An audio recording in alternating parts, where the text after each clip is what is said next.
কুল ইয়া ইবাদিয়াল্লাযীনা আসরাফু আলা আনফুসিহিম লা তাকনাতু মির রাহমাতিল্লাহ। রব্বুল আলামিন বলেন, বন্ধু বলেন, ও আমার বন্ধু আপনি বলে দেন, হে আমার বান্দা,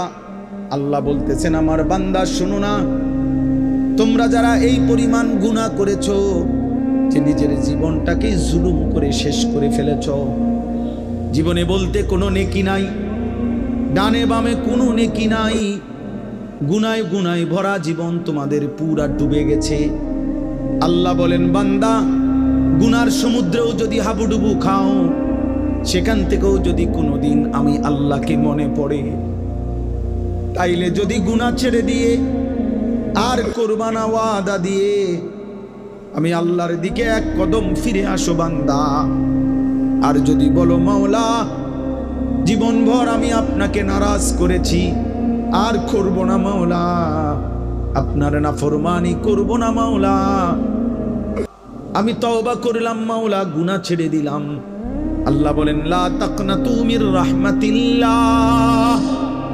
আমার গুনাহগার নাফরমান বান্দা, আমি আল্লাহর রহমত থেকে নিরাশ হইও না বান্দা। মায়ুস না হো আহলে ज़मीं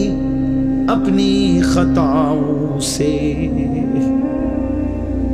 तकदीर बदल जाती है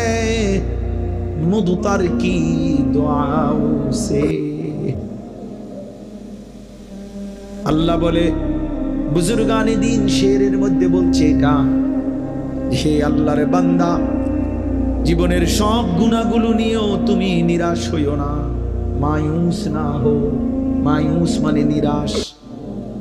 মায়ুস না হো আহলে জমিন, হে জমিনওয়ালা নিরাশ হইও না, আপনি খাতাও সে, নিজের গুনাহের কারণে চোখের পানি ফেলো বান্দা, ডাকো তোমার আল্লাহকে, तकदीर बदल जाती है मुदतर की दुआओं से। কোনো অক্ষম অসহায় বান্দা যদি চোখের পানি ফেলে আল্লাহর কাছে দোয়া শুরু করে, তো আল্লাহ তার আযাবের সিদ্ধান্ত বদলে দেয়।